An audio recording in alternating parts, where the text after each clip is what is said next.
Hello everyone, all the students of class 7, welcome you back. And once again, let us see that today's new topic that is the economic discrimination. आर्थिक भेदभाव के बारे में हम लोग देखेंगे. Okay, the main cause of the economic discrimination is the poverty. A large section of the people of India population still lead in a miserable life. What is that? Here we can see that very properly it is written. The main causes of the economic discrimination is poverty. यहाँ पर हम लोग देखते हैं कि सबसे बड़ा जो आर्थिक भेदभाव का जो सबसे बड़ा रीज़न है वो है गरीबी. हम जानते हैं इस चीज़ को कि डिस्क्रिमिनेशन दो ही तरीके से किया जाता है ना. जो गरीब है उसको पहले ही हम लोग देख करके समझ जाते हैं, है ना, और जो अमीर है उसको भी हम देख करके पहले समझ लेते हैं, राइट. आज हम जानते हैं कि हमारे भारत के बीच में जब हम रह रहे हैं तो हमारा भारतीय पॉपुलेशन बहुत ही दयनीय और दरिद्रता के साथ में जीवन को जी रही है. They belongs to the groups of have not, है ना. एक ग्रुप है लोगों का, जो पूरा पॉपुलेशन है उसके बीच में एक ग्रुप को अगर हम बनाते हैं तो उसमें हम लोग देख सकेंगे हैव्स एंड हैव नॉट्स, है ना. निर्धन और धनी, धनी और गरीब, ये दो अवस्था में हम लोगों को देख सकते हैं. It is very difficult for them to be fulfil their requirement of the life like the food, shelter and clothing. ये आमतौर पे हम देख सकते हैं कि हर एक वो व्यक्ति को अपने जीवन का जो सबसे इम्पॉर्टेंट चीज़ है, जैसे रोटी, कपड़ा, मकान, ये आज जो तीन चीज़ें मुख्य रूप में जो लोगों को ज़रूरत है, वो आज के दिन में कई एक ऐसे परिवार है जिनको फुलफिल करना बहुत ही मुश्किल हो पाता है, राइट.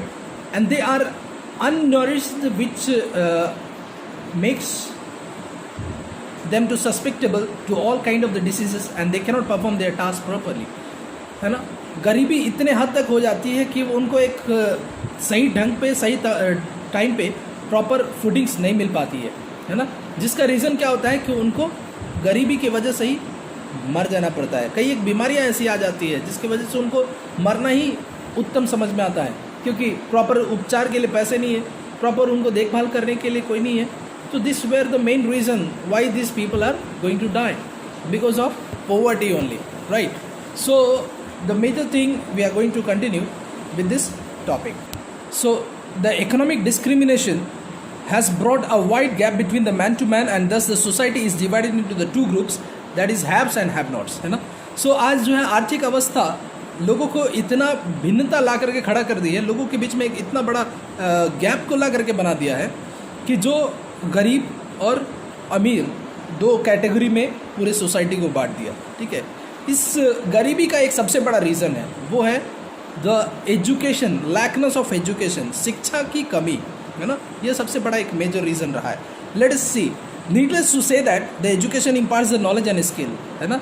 ये कहना अनावश्यक है कि जो शिक्षा जो है वो पूरे जगत को ज्ञान और हुनर सिखाता है. सही बात है, ज्ञान और हुनर तो सिखाता है, लेकिन ये हम लोग को कहना आज के दिन में अनावश्यक है. कारण क्या है? It insist the civics and the sense and the spirit of acceptance and tolerance among the people. ज्ञान जो है वो चीज़ को सिखाता है जो लोग अपने आप में सहनशील बनते हैं और अपने आप में एक गलती करने के बाद में जो उसको स्वीकारने की इच्छा को रखते हैं. That is called the acceptance, है ना. स्वीकारना, अपने अंदर में कोई गलती अगर हो गई तो उसको स्वीकार लेना, वो सबसे बड़ी शिक्षा का एक महत्व है. जो अशिक्षित है वो व्यक्ति अपने आप में इसी को समझना उसके लिए मुनासिब नहीं हो. लेकिन कहा जाता है यहाँ पे कि but unfortunately the education has never been given the due importance. During the British period, the education was not mass based but was limited mainly in the urban areas. The primary education was neglected. At the end of the British rule, the Indian society has a small minority of the well educated people while the large majority was illiterate, है ना. देखा गया कि British शासन के समय से ही ये चीज़ को पाया गया कि वहाँ पे जो लोग थे वो अर्बन एरियाज़ में उन लोगों को पढ़ने की सुविधाएं ज़्यादा थी और उन लोगों को महत्वता दी जाती थी, लेकिन रूरल एरियाज़ में शिक्षा को लेकर के काफ़ी रोक रुकाव था और वहाँ पे वैसा कोई माहौल नहीं था, है ना. और प्राइमरी एजुकेशन भी इसका कोई परवाह नहीं करता था, राइट. लेकिन जैसे ही ब्रिटिश शासन का अंत हुआ, भारतीय समुदाय के लोग जितने भी थे उसमें बहुत ही थोड़े से लोग जो थे पढ़े लिखे थे, राइट। लेकिन बहुत ज़्यादा मात्रा में लोग जो थे अनपढ़ थे, जो साक्षर नहीं थे, right. No doubt there has some improvement, but the fact is that even today illiteracy exist in our society. बहुत सारी चीज़ों में बदलाव तो देखा गया, लेकिन आज भी हम अपने समाज में देखते हैं कि बहुत सारे लोग जो है साक्षर नहीं है, यानी इलिटरेट है ना। There is a large group of the people which is not aware of the value of education. बहुत सारे ऐसे लोग हैं जो आज भी शिक्षा के महत्व को नहीं जानते हैं। लोग आज भी समझते हैं कि अरे पढ़ लिख करके क्या कर लेगा, है ना। लेकिन हम उस चीज़ का महत्व को जानें। जब हमें जीना है तो अपने आप को शिक्षित और साक्षर करना ज़रूरी है। अगर हम शिक्षित नहीं हैं, साक्षर नहीं है, तो हमारा जीना भी बेकार है आज के दिन में सोसाइटी में, right. As per the above mention equalities, the large number of the people were it is very shocking that today more than 8 crore of the children between age of 5 to 14 suffering from the labor instead of studying, है ना। आज भी हम देखते हैं कि हमारे भारत में लगभग 8 करोड़ बच्चे से भी ज़्यादा, है ना, बच्चे जो हैं 5 साल से 14 साल की उम्र के बच्चे आज भी चाइल्ड लेबर को कर रहे हैं, जबकि उनको आज भी पढ़ने का उम्र है। 5 से लेकर 14 साल का उम्र जो है बच्चों को पढ़ने का उम्र होता है, जो कि पढ़ लेना चाहिए। लेकिन हम अपने कुछ अवस्थाओं के कारण कोई वैसा कर रहा है, कोई मजबूर है कहीं ना कहीं, किन्हीं चीज़ों के द्वारा वो मजबूर है ना। The above mention inequalities of discrimination under our society very backward. There was a great disparity between the people. This greatly affected the status and the morality of individual. हर एक व्यक्ति के लिए लोगों के बीच में लोग जो है एक बहुत बड़ा एक अंतर को पैदा करने लगे, है ना। डिस्क्रिमिनेशन, इनइक्वालिटीज़ किस चीज़ में? अपने सोसाइटी में, है ना, जो कि हर एक व्यक्ति को उसका प्रतिष्ठा पे बात आ जाती है। जब कहीं भी वैसा चीज़ होता है तो उसको प्रतिष्ठा पे बात आ जाती है ना। See the women lagged behind in the men in almost of all the sphere of life. This caused the social backwardness.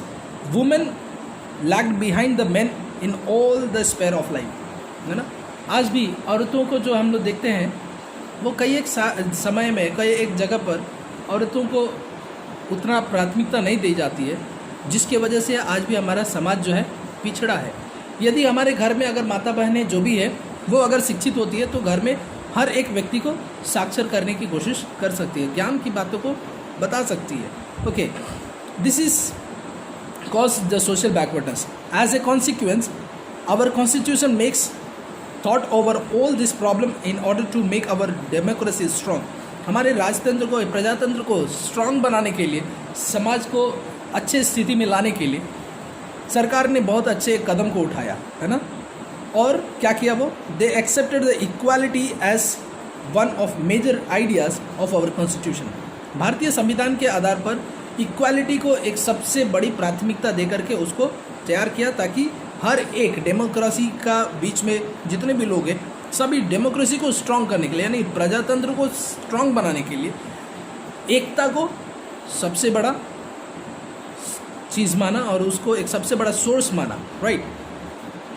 And right of vote was given to the entire adult population to establish the concept of equality and more strongly in the Indian society. भारतीय समुदाय के बीच में, है ना, right of vote एक adult population को दिया, ताकि उनके कॉन्सेप्ट को जो है उनके बीच में एक सोच विचार को बदल सके, है ना। समानता की दृष्टिकोण से हर एक व्यक्ति को समान दृष्टिकोण से देखने के लिए एक नियम को निकाला, एक प्रावधान को बनाया, दैट वाज वोट, है ना, चुनाव करना। सबसे बड़ा चीज़ को डाल दिया जिससे हर एक व्यक्ति एक समान दृष्टिकोण से देखा जा सके, है ना। Okay, so today let it to be here and we will consider in the next class again. This chapter will be letting it to be finish by 2 more part. So today till here, wherever maybe you are having the problem, please ask and just go along with the chapter. Finally, I hope this chapter will help you to understand so many things as in your society. Thank you very much. May God bless you.